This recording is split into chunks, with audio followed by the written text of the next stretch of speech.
Quel chapitre incroyable! Vous avez l'habitude maintenant, mais j'aime énormément cet arc et celui qui me dit que ce chapitre laisse à désirer, je ne pourrais personnellement pas comprendre son point de vue tellement la masterclass de Oda est incroyable. Nous revenons enfin au présent. Nous avons des réponses qui viennent contredire et invalider certaines de mes théories. Car en effet, je voulais absolument que le traître ne soit pas parmi les fourreaux rouges et j'en ai été aveuglé. Je n'ai pas réussi à rester objectif à ce niveau et j'ai donc porté mes soupçons sur des personnages moins importants, mais tout restait logique et cohérent. Ce traître qui sera le personnage que je déteste le plus du manga pour l'instant, c'est officiel. Seulement, après avoir lu les spoilers la veille de la sortie du chapitre, obligé car on me spoil dans les commentaires de mes vidéos, j'étais dégoûté. Mais en lisant le chapitre, la douille passe bien mieux, grâce à la façon dont a été déjoué le plan du traître par les pirates. C'est parti pour la review du chapitre 974, mais avant de commencer, je t'invite à laisser le Gomu Gomu no pouce bleu en fin de vidéo si cette dernière t'a plu.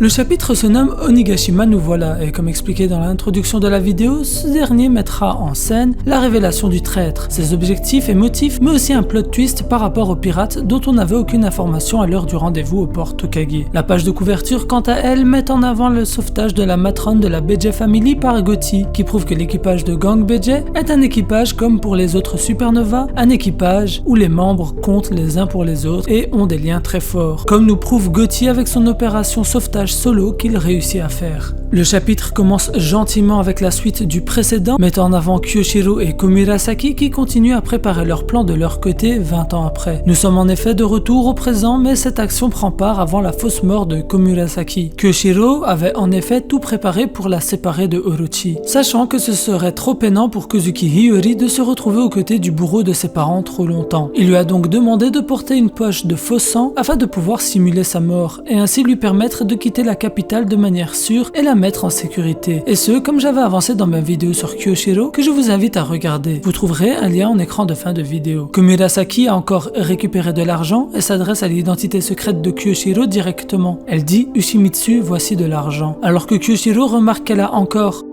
sûrement arnaqué un homme, ne termine pas sa phrase et s'en va le distribuer à Ebisu pour venir en aide à Yasuie et aux autres victimes du Smile. Le chapitre continue avec un autre flashback, cette fois-ci plusieurs mois auparavant, avec une réunion entre Orochi et Kaido. Orochi lit la lettre qu'il a reçue du traître, annonçant le voyage dans le temps du groupe de Kinemon aux côtés de Momonosuke. Kaido est surpris du pouvoir de Toki et du fait qu'ils ont réussi à sortir du château en flammes indemne, alors qu'il était le pyromane. Orochi préviendra alors l'Oniwa Banshu de surveiller les côtes, car il savait qu'ils allaient essayer de quitter le pays. On comprend la panique et la crainte de Orochi. C'est cette lettre qui lui a tout révélé. Il savait donc que les Kozuki étaient bel et bien de retour. Et c'est ainsi que Kinemon, Kanjiro, Raizo et Momonosuke seront traqués dans les mers puisque les côtes étaient surveillées. Ils n'ont pas pu quitter le pays sans se faire remarquer. Il s'agissait là des premiers indices de la présence d'un traître parmi les fourreaux rouges, puisqu'on est bien avant que les Minks ou autres soient mis au courant que Momonosuke est en vie. Kaido demande à Orochi de les épargner. Une petite once de pitié? Sûrement pas, car il a juste quelque chose à demander au reste des Kozuki, sûrement lié au poneglyphe ou au voyage de Oden. Orochi continue la discussion en mettant en avant le background du traître. Ce dernier a perdu ses parents, comédiens tués à cause de la répression de Wano. C'est la lignée du tueur de Daimyo. Car oui, le traître est un Kurozumi, membre de la famille d'Orochi, et c'est pour cette raison que Orochi l'a contacté et lui a proposé de devenir leur espion. Il lui a donné un fruit du démon et lui a proposé un rôle incroyable, vivre et mourir comme un Kozuki, et le traître le jouera jusqu'au bout. Ce dernier dit qu'il cherchait justement comment mourir et que c'est un honneur. Il deviendra entièrement quelqu'un d'autre. Il arborera l'identité d'un vassal des Kozuki, d'un fourreau rouge. Orochi dit que ce qui prouve que ce mec est vraiment cinglé, c'est qu'il était vraiment prêt à mourir avec Oden et les autres durant l'exécution. Et là, j'ai la haine, car c'est ce qui m'a vraiment fait penser réellement que le traître ne pouvait pas faire partie des fourreaux rouges. Mais il s'agissait juste d'un gros espion depuis le début. Il n'a jamais apprécié les Kozuki ni Oden, et il cherchait un endroit où mourir justement. Nous sommes de retour au présent, avec un petit résumé de l'histoire des clans Kozuki et Kurozumi, ainsi que du voyage de Kinemon à la recherche d'alliés. Nous sommes près du port Tokage, alors que sur la barque, il y a les quelques fourreaux rouges réunis, seuls face au désespoir, avec un seul objectif, venger Oden et réaliser ce que ce dernier leur a demandé, ouvrir les frontières de Wano Kuni. Mais leur stratégie a encore une fois fuité. Kanjuro avance que tous y ont pensé et Kinemon répond qu'il ne voulait pas y songer. Il ne voulait même pas considérer qu'un traître se trouvait parmi eux et elle a toute la confiance que les fourreaux rouges se portaient entre eux. Eux qui ont grandi ensemble, combattu et affronté la mort ensemble. Il ne veut même pas savoir qui est l'informateur de Orochi parmi eux, tellement cela lui fait de la peine. Mais Kikunojo n'accepte pas ses paroles. Elle lui dit que cela ne lui ressemble pas et qu'il doit trouver le traître et s'en débarrasser. Sans ça, ils ne peuvent plus avancer. Kanjuro en larmes dit qu'ils doivent mettre les choses au clair et...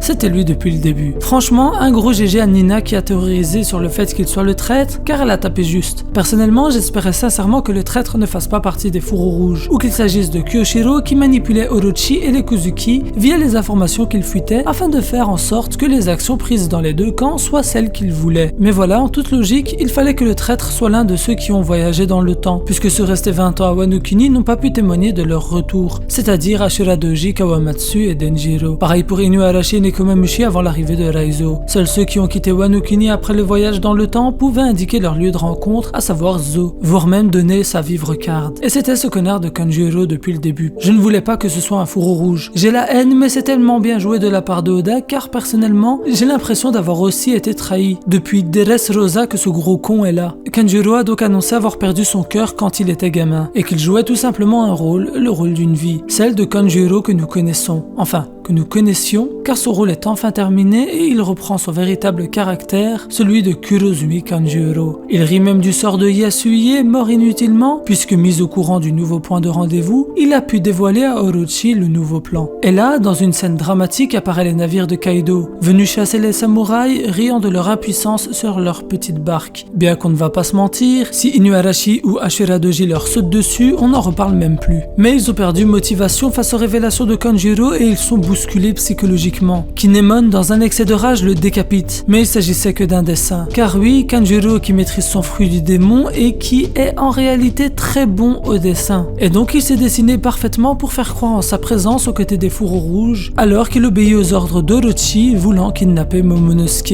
Et c'est à ce moment-là, avec un Kanjuro pensant avoir tout gagné, mener son rôle à la perfection, et pensant que c'est la fin pour les fourreaux rouges, on reconnaît quelques discussions qui s'entendent de loin. L'un demande comment les autres peuvent dormir à un moment pareil. L'autre demande si le bateau est totalement réparé. Et un qui dit qu'il a bien mangé et bien dormi, prêt pour la guerre. Il s'agit bien évidemment de Monkey D. Luffy, avec le Sonic qui tire sur l'un des navires de Kaido, et Luffy qui s'excuse du retard. Choqué de voir le Sunny sortir de nulle part, les pirates de Kaido sont surpris. Mais les surprises ne s'arrêtent pas là puisqu'un navire sous-marin sort de l'eau. Il s'agit bien évidemment du GOAT, Trafalgar di Watalo, qui doit être celui qui a dû prévenir du traître, après avoir pris l'information de chez Orochi directement quelque temps auparavant. Law, fidèle à son alliance, est bel et bien là et prêt à en découdre. Il sort de l'eau et porte la barque des fourreaux rouges et crie que les samouraïs sous-estiment la mer. Les navires de Kaido se font bombarder encore d'un autre côté, et il s'agit de Eustace Captain Kidd, qui annonce qu'il y a des tas de samouraïs et de bateaux qui attendent comme des idiots sur le port d'en face. S'agit-il de l'armée des Kozuki, qui aurait voyagé bien plus tôt car il savait ce que Orochi allait faire grâce à Law? L'arroseur arrosé? Ça sent bon, j'ai personnellement hyper kiffé ce retournement de situation. Le chapitre se termine sur une magnifique double page, Kinemon heureux de voir que tous sont sains et saufs alors que les pirates de Kaido, eux, ont peur d'affronter les pirates de la pire génération. Et Kanjuro, lui, est choqué de voir que tu ne vas pas dans leur sens pour une fois. Et Luffy, habillé d'un nouveau vêtement qui ressemble à la cape de pirate de Roger,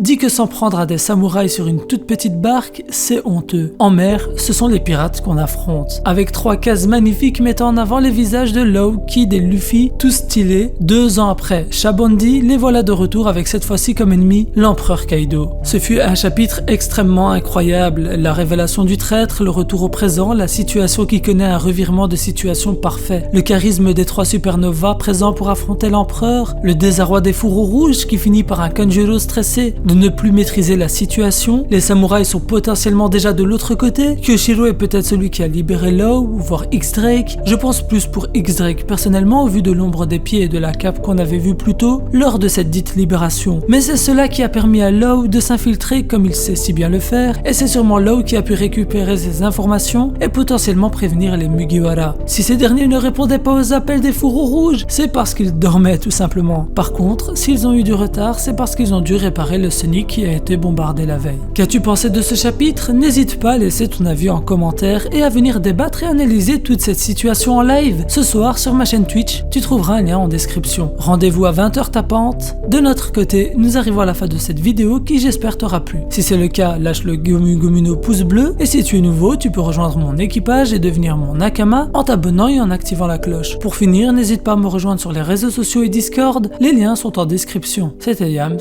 El Psy, Konguru.